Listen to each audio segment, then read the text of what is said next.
quien aguanta y respira este aire, cargado de sueños, de ilusiones, no son de nadie, Bueno, azteko nazioartean graduatua zara, nazioarteko harremanetan graduatua, zergatik aukeratu zenuen hori? Bueno, azkenean aukeratu nun zen, txikitatikan beti izan dut munduan dauden desberdintasun horiek onartzeko zailtasuna, ez? Eta orduan, bueno, iruditzen zitzaidan, hobetzeko erak baldin badaude, gustatuko litzaidakela pixkat bideo horietan parte hartzea, eta nazioarteko harremanak ikastea momentu hortan zen, bueno, lehenengo pausu bat bezala mundu hortan sartzeko, ez? Hobekuntzara zijoan, bueno, bideo horiek hartzeko iruditzen zaialako, azkenean perspektiba global batetikan munduan nola funtzionatzen zuen ikustea, beti izan zitekela onuragarria. Unibertsitate garaian Brasilera joan zinen, bidaian, eta oso bidaia berezia izan omen zen. Bai, bueno, azkenean izan zen, egon izan urte betean, eta izan zen nire lehenengo esperientzia bizitzen, horren beste denbora bizitzen, horrelako herrialde batean, ez? Horren desberdina den herrialde batean. Eta bai, desberdina izan zen, azkenean asko bidaiatzeko aukera izan nun, eta bidaioietan izan nuen harreman oso estua hango jendeakin.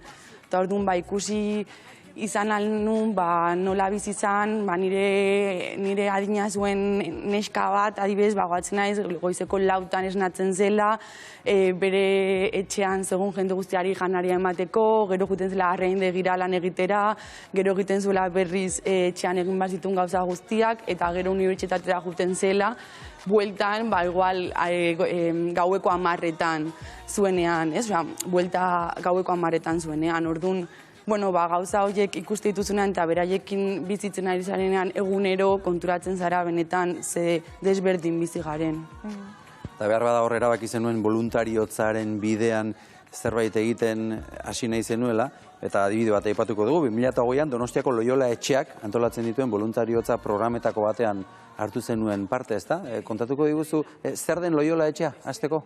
Bai, bueno, Loiola Etxea da jesuitek sortu zuten asoziazio bat, batez ere, kartzelan dauden pertsonen egunerokoa pixkat hobetzeko asmoz. Orduan, nik parte hartu nuen udaran egiten diren voluntariotza proiektu batean, orain dela 2 urte egon nintzanan, eta iruditu zitzaidan oso esperientzia onuragarria, ikusi dezakezulako kartzelan zaudenean ze desberdina den barruan gertatzen dena eta kanpotikan dagoen perspektiba horri buruz, ez? Beraz, martuten egon zinen zu presoekin? Bai. Zertan, aritu zinen? Egon ginean 3 pertsona, proiektua, berez, Loiola Etxetikan egiten zen proiektua zituen 2 atal. Atal batean zeuden pertsona batzuk egiten zutela elkarbizitza kale egoeran zeuden gazteekin eta beste taldea juten zen martutenera. Ni egon nintzen, martutenera juten zen talde horrekin beste 2 pertsonekin. Beraiek egon ziren gazterako klaseak ematen, eta nik nekanez esperientzia gehiago kale egoeran zeuden gazteekin edo egoera zailetan zeuden gazteekin lan egiten egon nintzen pixka bat, apoio psikosozial baten modukoa egiten, ez? Azkenean tokatu zitzaidan taldea,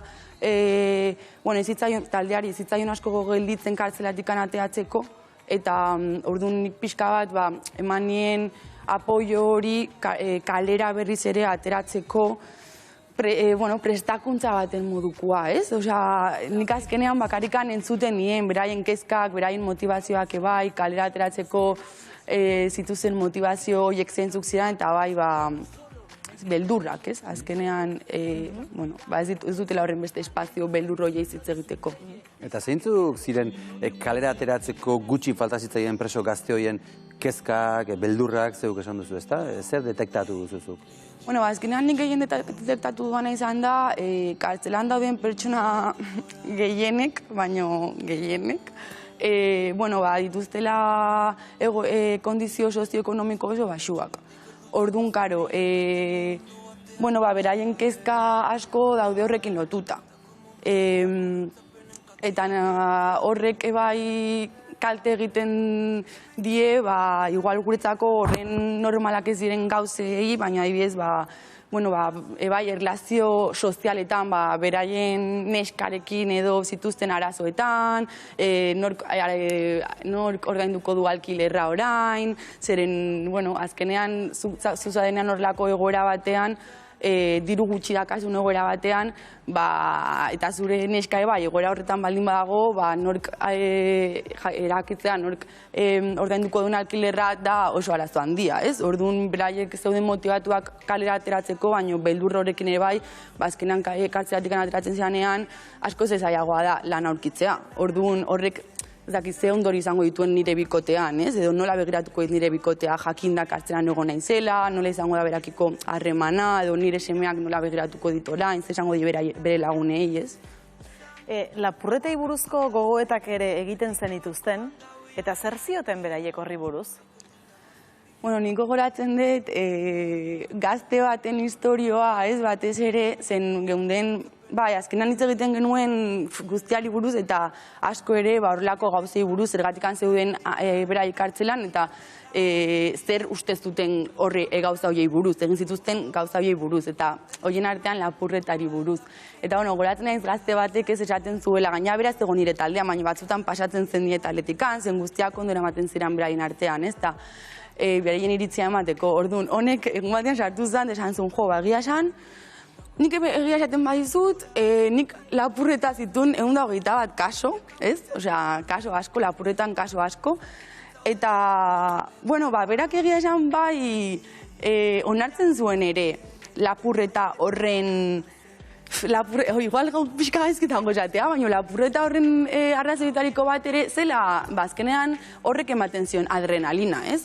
Osea, azkenean berak kontatzen zuen, izan zuela oso bizitza aspergarria beti, aspergarria, ez nahet, bere gurasoekin ez ziotela kasorik egin, beti izan zituela arazo asko eskolan, osea, ez zen sentitzen beteta bezala, eta azkenean bere lagunak hasi zirenean lapurretarekin ez dakizer, bere inguruan, bere bai hasi zela, eta ematen ziola horrek pixka bat, bai adrenalina hori, ez dela bakarrikan,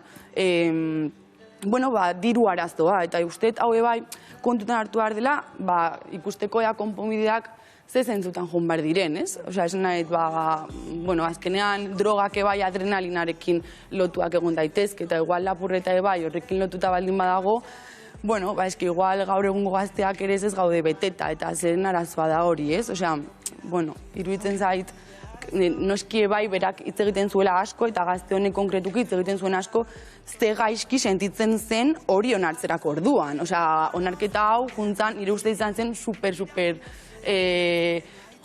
ausarta beraren partetikan, ez? Osea, ez da erresa hori aitortzea. Eta zurekin horrela hitz egiten zutenerako ongi hartu zintuzten seinale?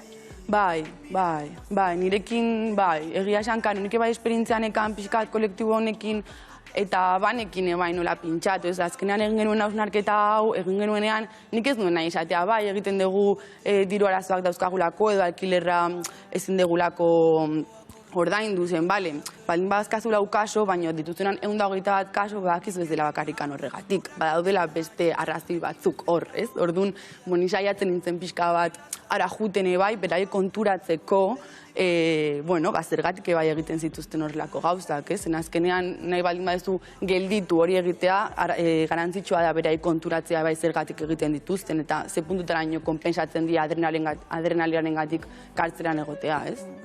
Maialen, zuri iruditzen zaizu gizarteak ahaztu egiten duela presoak ere pertsonak direla?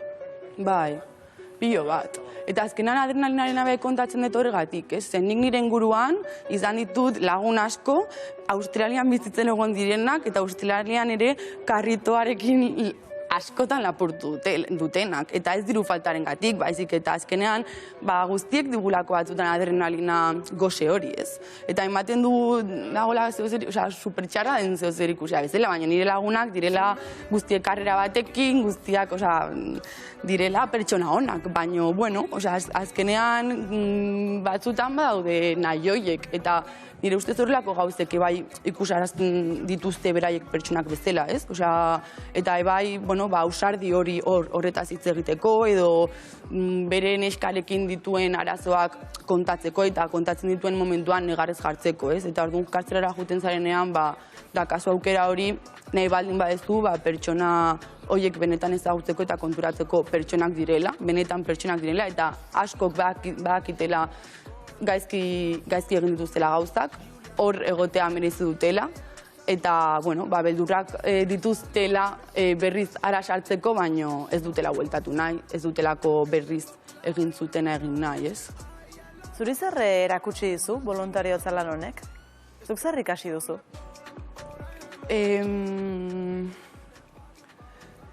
Nik uste batez ere irakatsi dela hori, ez? Pertsonak bezala ikusten. Eta pertsona batek ez zer gaizki egin duelako, ez duela esan nahi pertsona txarra denik edo gaiztua denik. Guztie daukagula gure historia pertsonala. Eta iruditu, zaitzakezu okerragoa edo beagoa, baina azkenean historia bat da, eta nire ustez egun bazara entzuteko prest zen sorpresa asko eraman ditzakezu. Eta entzuten diozun momentuan, zure iritzia bai esateko aukera izango duzu, ez? Eta pertsona, nire esperientzarengatik pertsona horrek entzungo dizu. Errespetu hitz egiten badiozu entzungo dizu, eta nire ustez pertsona hauek ez dute espazio asko beraien iritziak esateko eta entzunak izateko.